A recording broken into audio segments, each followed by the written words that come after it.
So I'm going to ask you some questions before we start. Your full name, middle initial, and your date of birth. Ashley E. Preston, 10/21/92. Okay, that's who you are. Good. I have to ask a personal question. Is there any chance you could be pregnant? Okay. I need to check if you've removed earrings. Do you wear any dental devices or dentures that I can remove? Glasses will have to come off, and you're going to have to take those off actually because you're relying on your. Do you have any bobby pins in your hair? Your hair's not wet? Nope. Okay, good. Necklaces on the town, it will project over the neck somewhat, so you want to make sure necklaces are off. Earrings, do you have any tattoos in your skull? No? Okay, good. So what we're going to be doing is taking 3 x-rays of your skull today. I'm going to be lying on the table and I'll have you roll around a little bit. Did you fall and hit your head or having headaches? Yes. When was that? 2 days ago. 2 days ago? Okay, all right. Well, we'll see what's what. Okay. I'm going to get up on the table. And for the first one, I'd like you to lie on your side. I'm actually going to have you slide down towards your feet a little bit. This is lead I'm going to be putting on you, okay? And if you could put your arms on either side of your head, your hands, nope, up by your head. You can better support themselves when they start to position their head, when you start positioning your head, so.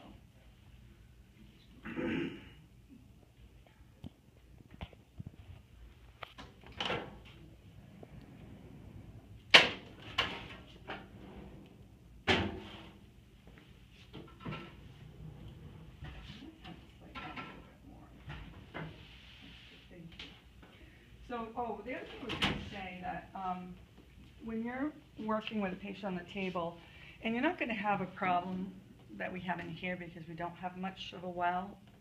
You know, you have a lot larger wells in the units at the hospital, so you really have more movement.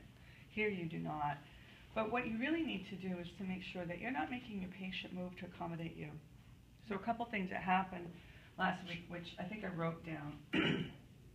But I will, well, you're almost done that. So for instance, I should be able to, oops, I don't want to do that like that. I should be fine being able to align my CR with my IR without making her move down further. Okay? If I can do that, I should do that. If you run out of room and you can't, then you can't. But for some of you, instead of manipulating around your patient, you had them move, okay? Someone's really sore, you want to try not to have them move as much. Okay, so Ashley, I'm going to have you bring your head up and kind of look at me a little bit, or not really look. I'd like you to put... What's the angle you did? Huh? What's the angle you did? That's 15. This is the PA Caldwell. So good, I'm going to have you do that. I need you to slide over a little bit to your right. And put your nose and your forehead down on the table. I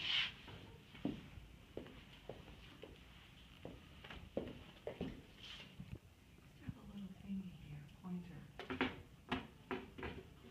You know what? This is this. That's why it's there. So just scoot your arms down a little bit. Good. So I'm going to look at her OML line, which is her outer canthus and her ear. To make sure it's perpendicular, which for most people it will be, just the forehead and the nose, it's fine. You can use this if you want to help train your eye a little bit. I want to make sure she's not tipped or tilted.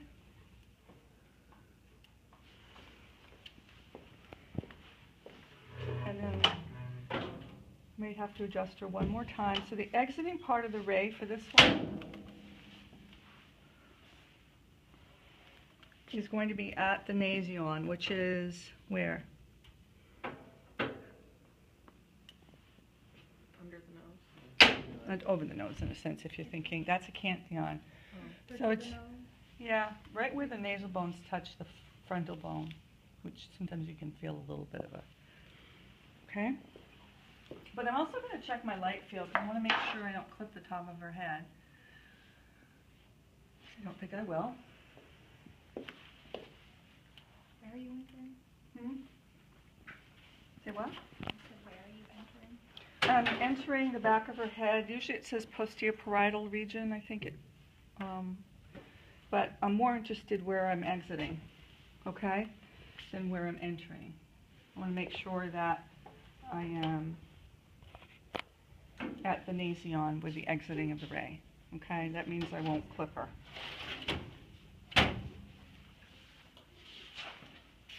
Put the markers down. If it ends up in the mandible, it's not a problem. If it ends up, never put them up when you're doing skulls. Don't put them up here. Put them down. If it ends up in the parietal region or frontal bone, you have to take it again. If it's in the mandible for whatever reason, especially if you're doing a trauma case, you won't have to repeat it.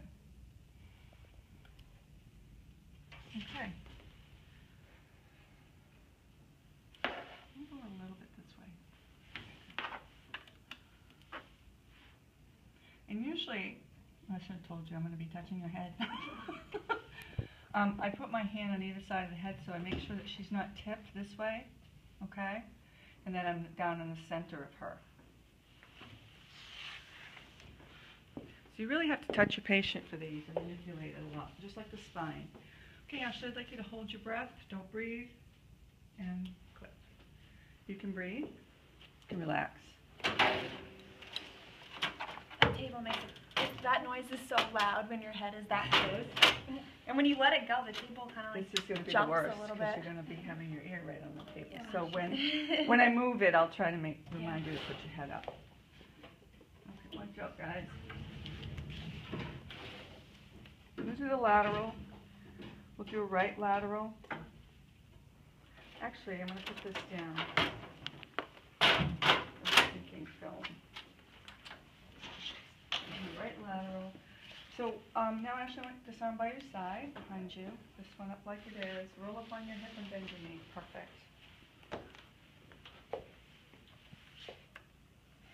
I'm going to be crosswise. Okay. And again, you really have to manipulate the head. So sometimes what they do, actually, they'll put a sponge under, because the tendency for the patient to relax forward, even after you've positioned them, or to give them just a little bit of support. Can you give me one of the angle sponges? Did I spit on you? No, Okay, I had an itch. It looked like it used this one in the. Let me use this one for this. So what I would do, move your hand out of the way. I could use this to help prop her. Okay, but I'll show you a really easy way if you're stressed or it's busy. Make a little bit of a fist and put it under your chin. Just a bit of a prop. Now I don't want it to tilt her head. So tilting would be, let's see, bring your chin. Tilting would be, bring your chest up a little bit off the table, and there you go. So you see the tilt? Mm-hmm. That's tilting. That's good, thank you. Moving forward, okay. Bring your chin down. So I'm up here, but then I've really got to go in the front of her and look for the mid-sag line. Okay, I want you to be turned towards the tool a little bit more. Good. Perfect. Bring those fingers down right under your chin. Perfect. Interpupillary line should be perpendicular. She's not rotated. Let's try this. Okay, center.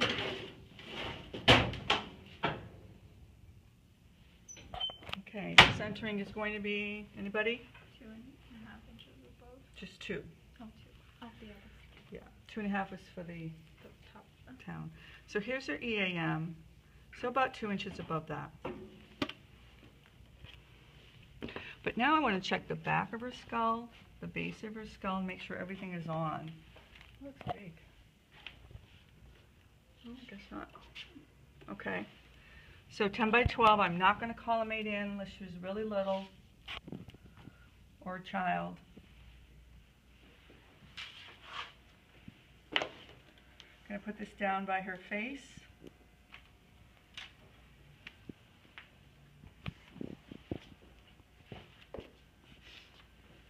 Did you get that? It does. Is your ear okay? I'm sorry, I forgot No, to it's warn fine. you. All right. It like buzzes. It's buzzing when it's not quite, set. It's those electric locks. Okay, good. All right, so Ashley, hold still, don't breathe. Click, you can breathe. So it's fine that her fingers are still in the light field?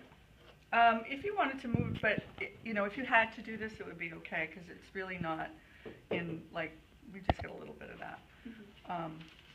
Probably a good idea to move it out, but, so, good point. I would probably use this before I would use the fist, okay? Okay. Any questions about this? Make sure you check the head, that's one of the most important things. Okay, Ashley, now I'm going to have you lie on your back. Don't sit up, just roll. One of the things too when you're doing APPA stuff, you don't have to go off and put this off to the side. Just hold it and help them and then put it back on. Save some time. And also you won't forget it. Slide over a little bit towards me. Good. I'm going to take your hair here. I'm going to cut it. No, I'm going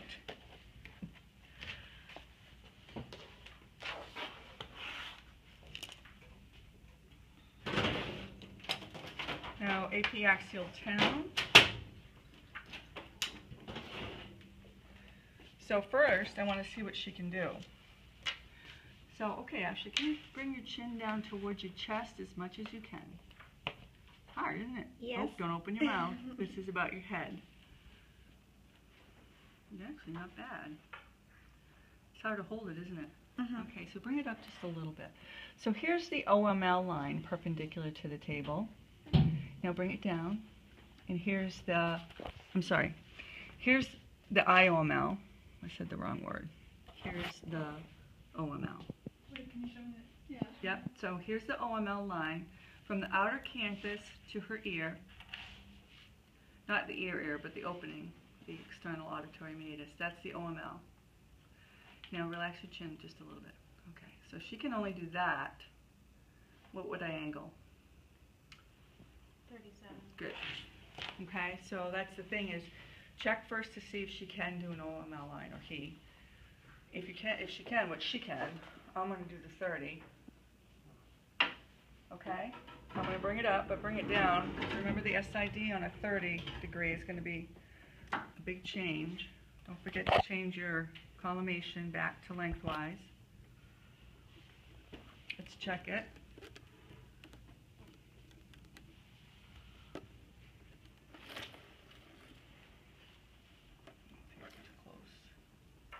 That's 37. It's a little bit too close.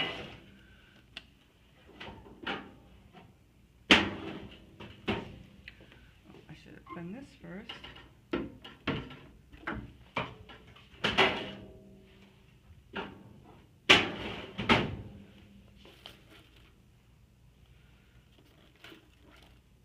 That's 39. So 39:41, don't futz. Leave it.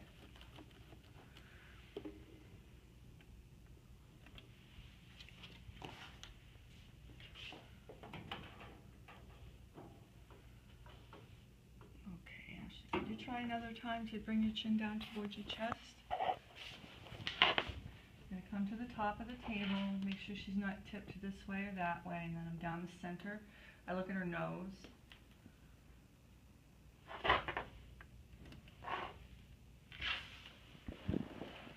And I want to come in at the base of her, coat's in the way, but I wouldn't, base of her skull. So I'm feeling for where you feel the occipital bone, chin down, and it gets soft. Base of the skull is fine too, if you feel just the bony base of the skull. It's going to work. Thank you. Yeah. You can't really see my index finger, but is that okay?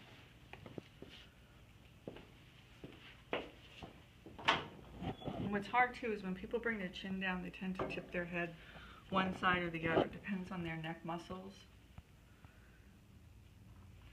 Check one more time. Good. I like it.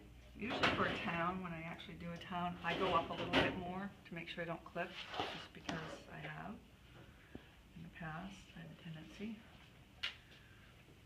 How's that look? Did she move?